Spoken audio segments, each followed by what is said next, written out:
obras que fizera Israel. Então fizeram os filhos de Israel o que era mal perante o Senhor, pois serviram aos Baalins. O que a gente observa aqui? A gente vê que pouco tempo depois de uma geração que foi conduzida pelo próprio Deus no deserto, vocês se lembram disso? Não? Esse não é o foco da mensagem da noite. Pouco tempo depois dessa geração experimentar o maná de Deus, ser conduzida, ser levada à terra prometida, quando aquele líder morre, aquela geração que vem logo em seguida, ela se perde, ela faz o que é mal perante o Senhor. E essa tarde, ontem, quando eu estava meditando sobre essa palavra, eu pensei, mas Deus, por que isso? Apesar da Bíblia já nos dizer aqui, porque eles não sabiam o que o Senhor tinha feito por Israel, por que aquelas pessoas não contaram dos milagres, das obras de Deus? Por que aquela história não continuou de geração em geração? E Deus me trouxe exatamente para os nossos tempos atuais. Nós vivemos hoje numa sociedade corrompida, que não é muito diferente daquela sociedade corrompida lá no tempo de Josué. Essa sociedade corrompida, porque até há quem pregue hoje. Na nossa realidade local, em Brasília, nós temos, se não forem milhares de igrejas, a gente tem centenas de igrejas em Brasília. Sim ou não? Sim. Sim. Então há quem pregue. Mas será que essa pregação, ela tem alcançado quem de fato deveria ser alcançado? Ou será que a pregação tem sido suficiente? Porque há quem pregue, mas será que há quem ame? Será que há quem dê a própria vida, como fez Jesus e nos ensinou a fazer? Há quem pregue, mas será que há quem sirva? Qual é o tamanho do ministério da nossa igreja que serve? É mais difícil servir do que ser servido, sim ou não? Muito mais difícil, é muito mais cômodo para mim servir. Então, enquanto eu estou aqui na igreja, nesse ambiente, pregando, é tudo uma maravilha, e falar para vocês é bom demais, mas nesse exato momento, e eu sei que vocês já ouviram isso, existem milhares de pessoas que precisavam de você lá fora. E eu não estou diminuindo a importância do seu tempo na igreja, porque esse tempo é fundamental para o seu alicerce, para que você adore ao Senhor, mas não somente nesse lugar você vai adorar ao Senhor. Você vai adorar ao Senhor lá na sua comunidade. A igreja que está aqui é uma igreja da cidade ocidental, não é isso? Eu vivi muitos anos no Valparaíso, ali ao lado. E foi lá que eu conhecia Jesus.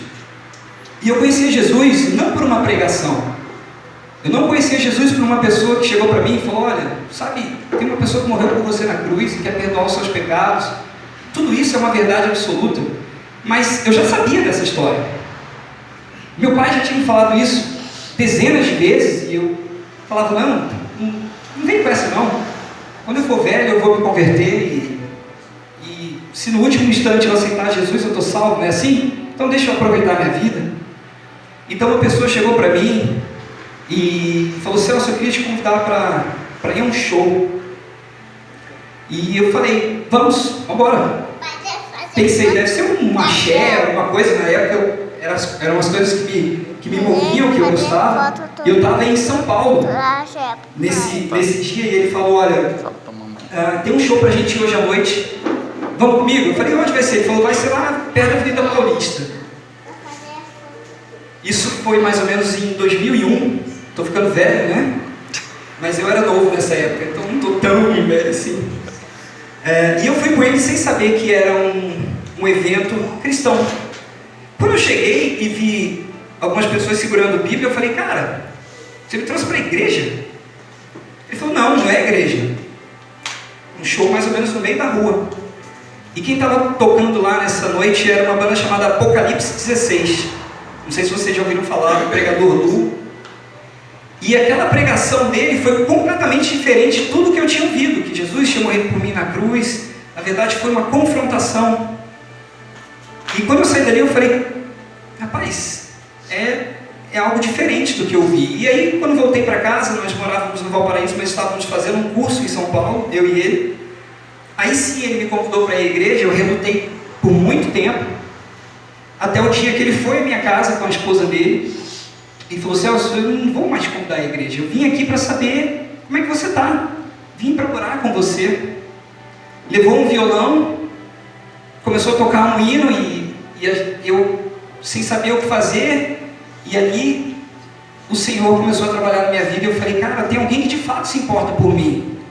Não é uma igreja que está lá esperando que eu vá, e que já está cheia de gente, e que talvez eu não faça nem diferença, porque eu precisava me sentir importante naquele momento. E as pessoas são assim, elas precisam se sentir importantes. Então quando você vai a essa pessoa, quando você cumpre o chamado, e me deram esse título de missionário aqui antes de começar a pregação, eu recebo ele porque Jesus nos fez missionários, sim ou não? Amém. O grande comissionamento, ele não é só para mim, é para todos nós, mas eu ainda não fui consagrado por mãos humanas como missionário, mas recebo esse título também. Então, as pessoas que estão lá, elas precisam que você se mova. E aí a gente continua na história e a gente vê que vários juízes foram instituídos, e durante o tempo dos juízes uma coisa aconteceu que me chama a atenção. A Arca da Aliança foi tomada do povo de Israel, ela foi retirada da presença de Israel. E a Arca da Aliança, nós sabemos também que representava a presença de Deus. Amém? Amém. Então quando ela é tirada da presença do povo de Israel, as pessoas começam a tomar decisões erradas, porque a presença de Deus, ela nos dá esse direcionamento, é o Espírito Santo quem nos conduz, e é Ele quem tem essa função hoje de trazer a presença de Deus. Não é o Senhor Jesus, e nós temos isso muito bem definido, não é o próprio Deus, eles têm as suas funções muito bem definidas, mas Ele nos deu o Espírito Santo, que é o nosso ajudador. Aleluia. E é Ele que está aqui essa noite. Então quando a Arca da Presença, a Arca de Deus e da Aliança foi tomada, o povo começou a tomar atitudes completamente fora do caminho de Deus, até o ponto de chegar ao profeta e juiz daquela época, que era Samuel, e falar o que é para ele. Se você está com a sua Bíblia aí, abra aí em 1 Samuel, capítulo 8. Porém seus filhos não andaram pelos caminhos dele, antes se inclinaram à avareza e aceitaram os subornos e perverteram o direito. Alguma semelhança com a nossa realidade atual? Muita semelhança, né? Então os anciãos todos de Israel se congregaram e vieram a Samuel, a Ramã, e lhe disseram: Vê, já estás velho, e teus filhos não andam pelos teus caminhos. Constitui-nos, pois, agora um rei sobre nós, para que nos governe, como tem todas as nações. Porém essa palavra não agradou Samuel, quando disseram: dá-nos um rei para que nos governe. Então Samuel orou ao Senhor, e disse o Senhor a Samuel: atende a voz do povo em tudo quanto te diz, pois não te rejeitou a ti, mas a mim, para eu não reinar sobre ele. Então até aquele momento, haviam os juízes na terra, mas era Deus quem reinava sobre o povo. Então o povo fala: não, nós queremos um Deus. Se a gente continuar nessa passagem, o que vai acontecer? Deus faz com que o caminho de Saul se cruze com o caminho de Samuel, quando Saul está procurando as 3 jumentas que foram perdidas. Não sei se vocês já ouviram essa história, mas se não ouviram, vale a pena dar continuidade nessa leitura depois. Então Samuel, o desejado. A Bíblia diz que dos ombros para cima não havia ninguém mais belo, mais imponente, que chamasse mais atenção do que Saul. Então ele era o desejado, o povo desejado. E Saul começa bem o reinado dele, toma atitudes conforme a palavra de Deus, mas no meio do caminho ele se perde pelo próprio egoísmo. Ele toma decisões erradas.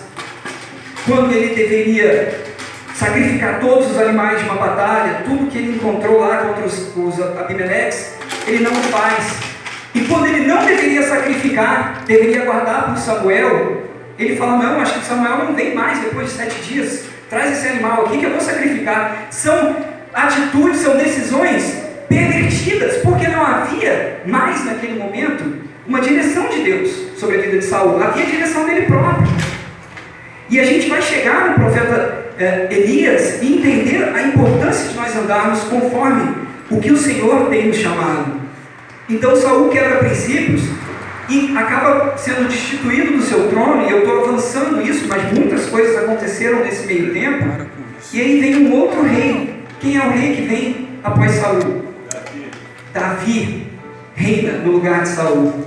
E o nome Davi não significa o desejado, obviamente, porque esse é o nome de Saul. mas significa o amado. Davi é o amado, a própria prefiguração de Cristo, aquele que apaziguaria, aquele que traria a presença de volta. Foi ele quem trouxe, a gente vai caminhando. Davi, como diz meu querido Bruno, numa das canções que o Senhor deu para ele, Davi, quando dançou reggae ali na presença de Deus, ele estava trazendo a Arca da Aliança, e a cada 5 passos, não era isso? Ele falava, ele o quê? E isso, a presença de Deus, isso. Ele trouxe a presença de Deus de volta para o povo de Israel. Mas Davi não fez só coisas certas. Por quê? Porque Davi era humano. Então ele comete muitas falhas, mas havia uma grande diferença entre o que Davi fez, o que Saul fez e o que Salomão, após Davi, a gente já pode avançar aqui, fazia. Porque Salomão teve uma grande oportunidade no início da carreira dele. Ele podia pedir ao Senhor o que ele quisesse, não é isso? E o que ele pediu ao Senhor? Vocês se lembram? Sabedoria. E Deus deu a ele sabedoria. E ele conduziu o povo, ele edificou o templo. Porém, no final da vida dele, ele descumpriu uma promessa, um mandamento, na verdade, uma ordenança de Deus para ele. Ele se casou com mulheres que não seguiam o próprio Deus. E aí o que acontece? Ele tinha poucas mulheres, Salomão, né? Vocês se lembram quantas? A Bíblia fala que ele tinha 700 mulheres e 300 concubinas. Eu imagino que nem todas elas seguiam ao mesmo Deus, porque naquela época existiam religiões politeístas assim como existem hoje. Então imagina a confusão mental em Salomão, pensando, poxa, mas e tudo aquilo que o meu pai me falava, e tudo aquilo que eu presenciei, e o templo que eu edifiquei. Então chegava lá uma mulher e falava, tá, vamos erigir só um altarzinho aqui, só um poste ídolo, vamos fazer só uma coisinha para me agradar também. E a gente, como homem, acaba querendo agradar as nossas esposas. A minha esposa, a minha esposa, você a sua esposa, mas ele e as esposas dele. Imagina agradando 1000 esposas. Não ia dar certo. Então o que acontece ao final da vida dele, a Bíblia relata que Salomão toma decisões erradas. Ele não fala, a Bíblia não diz se Salomão se arrependeu ou não, ao final, literalmente, ao ponto final da vida dele, quando ele morreu. Mas ela relata que ao final da vida dele, ele não tomou decisões corretas. Depois de Salomão, os filhos dele reinam no lugar dele. Os filhos de Salomão eram Jeroboão e Roboão. E é nesse momento que o reino se divide. O reino de Israel ao norte e o reino de Judá ao sul. E pode parecer que isso, tudo que eu estou falando não faz sentido com nada do que Elias veio fazer lá na frente. Mas se a gente não entender o contexto com que Elias apareceu para o rei Acabe, e a gente já vai falar isso, fica uma coisa superficial. Então, vinha uma série de decisões erradas, falsos deuses sendo adorados no lugar do único Deus. Então o reino de Deus é dividido, Israel e Judá. Eles não guerreiam entre eles, porque Deus não permitiu, mas eles têm uma clara separação entre eles. E a descendência desses dois reinados começa a fazer tudo que era mal perante o Senhor. A Bíblia fala de 19 descendentes do rei Jeroboão, que foi rei sobre Israel. 19 descendentes. E todos eles fizeram o que era mal perante o Senhor. Mas certamente naquele momento, naquela época, haviam pessoas que conheciam o próprio Deus. E onde estavam essas pessoas? E os profetas? Eles eram ouvidos? Eles se colocavam na brecha? Então, a gente avança um pouquinho. Se você está com a sua Bíblia aí, abra ela agora em 1 Reis, lá no capítulo 17. E aí, olha que interessante, até um pouquinho antes, no capítulo 16, no versículo 29. Fala aqui, Acabe, capítulo 16, versículo 29. Todo mundo aí? 1 Reis? Diz lá, Acabe, filho de Onri, começou a reinar sobre Israel no ano 38º de Asa, rei de Judá. E reinou Acabe, filho de Onri, sobre Israel em Samaria 22 anos. Samaria era a capital de Israel, e Jerusalém era a capital de Judá. fez Acabe, filho de Omri, o que era mal perante o Senhor. Isso a gente já sabia, eu falei que todos eles fizeram. Mais do que todos os que foram antes dele. Como se fora coisa de somenos andar ele nos pecados de Jeroboão, filho de Nebate, tomou por mulher a Jezabel, filha de Etbaal, rei dos Sidônios, e foi e serviu a Baal e o adorou. O interessante é que até esse momento a Bíblia relata sobre todos os reis daquela região de Israel e de Judá, mas até aquele momento não havia falado sobre nenhuma esposa, não havia mencionado nenhuma esposa. Então ele veio e fala: olha, não foi só isso que ele fez, ele não fez só o que era mal, ele não andou só no caminho de Jeroboão, mas ele tomou para ele Jezabel, e até então a gente não ouvia falar dessa pessoa também. Só que Jezabel, como diz a Bíblia, ela era filha de Etbaal, rei dos Sidônios. Esse lugar era exatamente onde a adoração a Baal foi instituída. Era exatamente ali. Então ele escolhe uma pessoa, filho do cara que instituiu a adoração a Baal. Tem alguma possibilidade de dar certo isso? Mínima, a não ser que Deus mudasse aquele coração de pedra e colocasse um coração de carne. Deus poderia ter levantado naquele momento um exército para destruir Acabe e Jezabel. Sim ou não? Sim. Poderia. Deus poderia ter mandado fogo do céu, chuva de pedras. Ele não iria mandar água novamente, porque ele havia feito a promessa que não faria isso, mas ele poderia ter destruído aquele reinado de qualquer maneira. Deus é poderoso para isso. Mas sabe o que ele fez? Ele pegou um camarada. E aí a gente vai para o capítulo 17.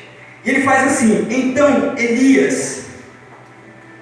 Interessante que estudando, e por isso a Bíblia é tão rica, existe cada detalhe dentro da palavra do Senhor que nos faz ter uma nova visão. E talvez você já tivesse essa visão, mas eu não sabia o que significava o nome Elias. Alguém sabe o que significa o nome Elias aqui? O nome Elias significa Jeová é o meu Senhor, ou o meu Senhor é Jeová. Acabe havia instituído naquele momento a adoração a Baal, dizendo: Baal é o Senhor de Israel. Ele disse isso. Então Deus pega um camarada chamado o meu Senhor é Jeová. Aleluia. E esse cara não era só isso que tinha de interessante no nome dele, nem na vida dele. Ele era tesbita.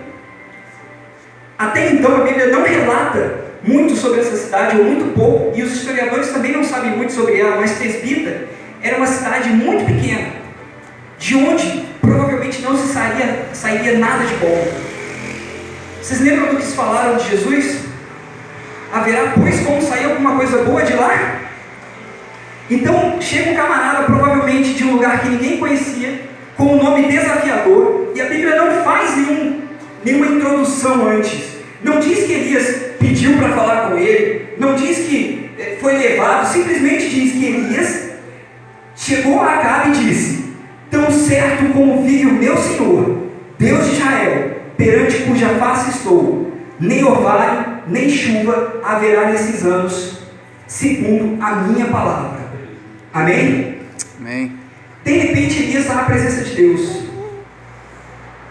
E aí eu quero te fazer uma pausa no que a gente está lendo e conhecendo um pouco mais aqui e dizer: vão ter situações na vida de vocês que de repente vocês vão ser colocados. Vai ser algo que não foi planejado, vai ser algo que não foi pensado, que não foi ser.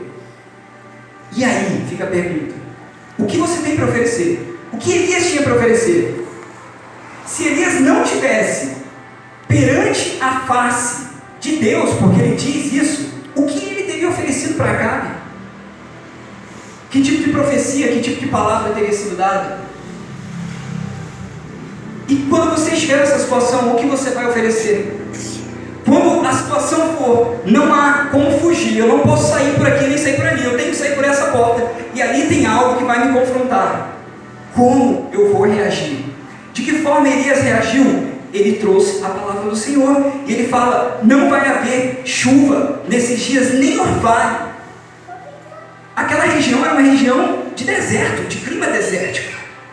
Então quando Elias fala que não haverá chuva nem orvalho, Ele não está falando aqui que a gente tem um reservatório Santo Antônio descoberto, que a gente tem um lago Paranoá de onde pode tirar água, onde se cava poço e se acha água facilmente. Não. Os poços daquela época normalmente eram enchidos com água das chuvas, dos riachos.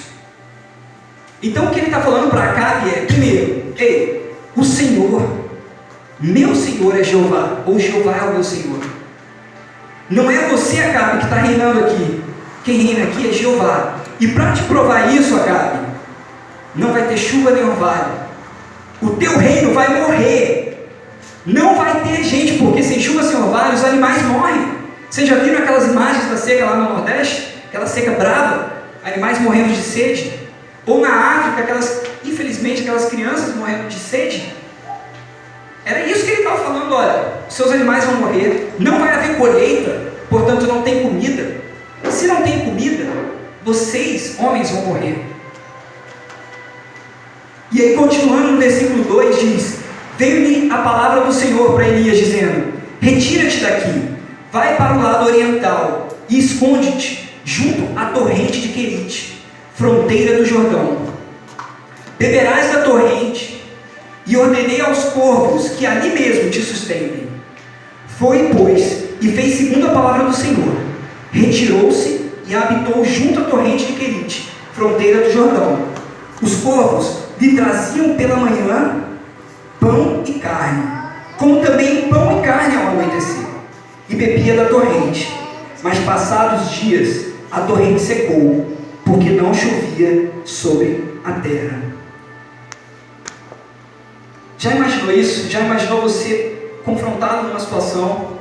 Então você responde com a palavra de Deus, você tem a palavra de Deus dentro de você, porque você está perante a face dele, o Espírito Santo de Deus habita em você, então você tem autoridade no Senhor para tomar uma postura como essa, na sua escola, na sua faculdade, na sua casa, na sua comunidade. Quando a pessoa te disser, não, o que você está fazendo aí, piegas, o que você está fazendo aí é fora de moda, vem que aqui você vai ser muito feliz, muito mais feliz. Então você tem a palavra do Senhor, você sabe como responder, você responde, e de repente Deus fala para você como falou para Elias: agora faz o seguinte, sai daqui, vai embora daqui, que você vai ser sustentado por poucos, vai beber água de um rio.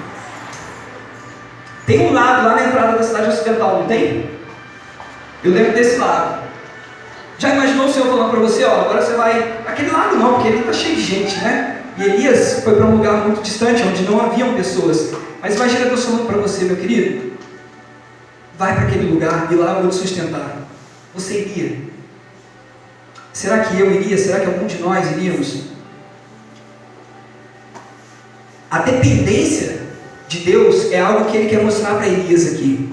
Só que mais que isso, Deus está falando para Elias: olha, eu quero com você agora, Elias, um tempo a só. Eu e você. Não vai ter PlayStation, não vai ter Xbox, não vai ter Ministério de Louvor da igreja, não vai ter Chiquititas. Vocês assistem Chiquititas? Não, né? Já passaram dessa, né? Brincadeira, né? Não vai ter Domingão do Faustão, não vai ter futebol, não vai ter Netflix. Não vai ter Netflix, eu nem lembrava dessa. Se eu falar isso lá em casa que não vai ter, meus filhos se revoltam, com certeza, porque eles assistem todos os dias. Então ele vai para aquela torrente de águas. Mas ele havia feito uma promessa. E isso, ele havia dado uma palavra. E a palavra era que não choveria. Se não chovesse, os riachos secariam. E o que aconteceu? O riacho secou. O riacho secou. Então Elias, ali agora, vem a palavra de Deus. E a continuidade está aqui no versículo 8. Então lhe veio a palavra do Senhor dizendo: dispõe-te e vai a Sarepta, que pertence a Sidom, e demora-te ali, onde ordenei a uma mulher viúva que te dê comida. Duas coisas interessantes aqui. A palavra Querite, onde a fonte ficava, onde Elias foi morar, significa separação. Tem dois significados na Bíblia. Ou ela vai ser usada como separação, eu vou te colocar apartado da minha bênção, esse era o significado da palavra. Ou significa, eu vou colocar você no molde necessário para que você funcione, especialmente ligado a armas de guerra. Então era uma coisa que eu precisava fazer um martelo, por exemplo, para guerrear, eu ia, e essa era a palavra, eu moldava esse martelo, cortava ele de uma forma que ele ia ser útil para mim, para que eu pudesse guerrear. Então Elias foi para lá. Só que ali naquele lugar, o riacho secou. Será que isso acontece com as nossas vidas? Será que em algum momento a gente tem aquela provisão de Deus abundante, com pássaros trazendo comida para a gente? Ou seja, eu não preciso nem trabalhar para isso. As bênçãos de Deus estão vindo, o riacho fluindo, água o tempo inteiro, água mineral, água natural da fonte, e de repente não tem mais. E aí eu me coloco, Deus, será que foi o Senhor mesmo que me mandou para aquele lugar? Será que esse era o plano de Deus para a minha vida? E a gente se coloca numa situação de questionamento, e eu já passei por isso, de que se foi ou não a voz de Deus que falou comigo naquele momento lá atrás. Mas eu quero te lembrar de uma coisa, a provisão de Deus, ela é suficiente. É Ele quem dá, mas Ele pode tirar a qualquer momento. A qualquer momento. E normalmente Ele tira quando você se sente mais suficiente. Agora eu não preciso de mais nada. Eu tenho um hambúrguer aqui de manhã, que os povos me trazem. Tenho uma água, não sei se era água com gás, talvez fosse água com gás ali, imagina, que delícia. Eu não preciso de mais nada. Já dei a minha palavra, já cumpri a minha parte, então eu estou satisfeito. Deus vem e corta a sua provisão. E Deus faz isso. Ele faz isso exatamente para que você perceba que foi Ele quem te deu. Não que foi você com a força do seu braço que conquistou. Então quando você olhar para uma situação e pensar, poxa Deus, mas não sei, eu estou terminando agora o segundo grau, e eu me lembro disso quando eu terminei meu segundo grau lá no Valparaíso, numa escola chamada Coplac, que era uma escola da FIPLAC. Vocês lembram dessa faculdade? Tinha lá na entrada da cidade ocidental. Era uma faculdade chamada FIPLAC, bem grande. Eu fiz o meu primeiro vestibular e não passei. E meu pai não tinha nenhuma condição, naquele momento, de pagar uma faculdade para mim. Nenhuma condição. E eu fiquei sem saber para onde ir. Deus, eu não tinha me convertido ainda, mas eu já tinha uma visão do que seria Deus, eu já tentava me relacionar com Deus. Falei, Deus, eu não sei o que fazer. E agora? Vou trabalhar, eu não podia ficar sem fazer nada. Então eu consegui um primeiro trabalho num churrasquinho, no Sudoeste. Eu morava no Valparaíso, e lá no Sudoeste era muito ruim de ônibus para o Valparaíso, muito ruim. Mas eu precisava fazer alguma coisa. Então eu continuei estudando, e aquela provisão ela foi interrompida na minha vida. Eu não sabia o que fazer, eu falava com os meus amigos, e a realidade deles era diferente. Eles já estavam fazendo faculdade, todos em faculdade particular, mas tinham condição de fazer. E eu falei, não sei o que vou fazer na minha vida, eu vou embora. Pensei em ir embora do Brasil, e ir embora para outro país, e fiz um movimento de ir embora, mas Deus não tinha essa provisão para mim. Ele falou, não, peraí, você vai ficar lá no churrasquinho por um tempo, você vai continuar estudando, e você vai passar numa faculdade pública. E eu fiz isso, fiz o meu segundo vestibular, e o que aconteceu? Eu não passei no vestibular, não passei. Na época só tinha o NB em Brasília, faculdade pública. Eu acho que só tem o NB ainda, né? Tem outra faculdade pública. Tem mais uma, né? E então me bateu um desespero. Eu falei, olha, eu já não sei mais o que fazer. E aí eu fui procurar respostas no Espiritismo. Comecei a frequentar centro espírita, buscando respostas, porque a nossa alma fica sedenta. E eu já tinha 19 anos e falei, e agora? O que eu vou fazer? E o meu pai me colocava uma pressão, você tem que trabalhar. Você tem que fazer alguma coisa da sua vida. Vai ficar de vagabundo dentro de casa? Era mais ou menos essas as palavras. Então eu falei, Deus, vou me dar mais uma chance. Eu vou continuar estudando. E aí entra algo que é fundamental na vida de vocês, especialmente dos jovens, eu falo agora, que é a perseverança. É Deus quem guia o seu caminho, você pode ter certeza disso. Mas se você não se levantar e for, nada na sua vida vai acontecer. Nada na sua vida vai acontecer. Não espere que as coisas aconteçam na sua vida por osmose. Sem esforço, não espere que isso aconteça. Se você quer algo na sua vida, levanta, vá e corra atrás. Então eu estudei com mais afinco ainda. Eu estudava de 7 da manhã às 11 horas da noite. E a única coisa que eu parava, o único tempo que eu parava era para comer, para me alimentar. Com o pouco dinheiro que eu tinha, porque eu ia para a biblioteca estudar. Naquela época não tinha internet, não tinha computador, não tinha celular. Então eu saía do Valparaíso, ia para a biblioteca demonstrativa de Brasília, na 504 Sul, 505. Eu conhecia todos os bibliotecários lá, eles me davam um lanchinho, uma água. Então eu passava ali o dia inteiro, pegava o último ônibus que passava na Vara do 3, ia embora do Valparaíso, chegava em casa por volta de meia-noite. E daí estudar um pouco mais. Fiz vestibular. E Deus me abençoou naquele momento e eu passei. A mesma matéria que eu passei para o vestibular foi a matéria que se cobrou num concurso que eu nem queria fazer, mas que pagaram a minha inscrição para eu fazer. Português, matemática. A mesma matéria que eu estava estudando muito no vestibular. Fiz concurso, passei no concurso. De um dia para o outro, a situação foi mudada. Eu tinha provisão, a provisão acabou. E Deus me trouxe essa provisão de volta. Amém. Mas se eu tivesse ficado em casa, prostrado, arriado, jogando videogame, assistindo Chiquititas, Netflix, Carrossel, Chaves, qualquer outra coisa, jogando bola, eu adorava jogar bola. Jogo do Flamengo. Assistindo o jogo do Flamengo, eu assistia. Eu parava de jogar só para assistir o jogo do Flamengo. Deus é minha testemunha, eu não posso mentir aqui. Isso não teria acontecido. E isso mudou a minha vida. Mudou a minha vida. E a sua perseverança, aliada ao direcionamento de Deus, muda a sua história. Não que a sua história seja ruim. Não que as possibilidades que até hoje aconteceram sejam ruins. Mas eu tenho uma coisa para te falar. Deus tem muito mais para você. Amém.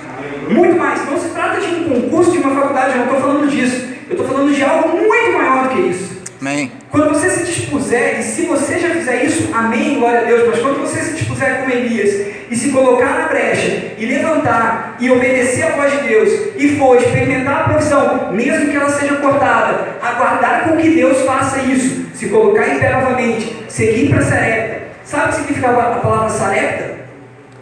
Refinaria. Alguém aqui já viu um ourives trabalhando? Um profissional que faz joias?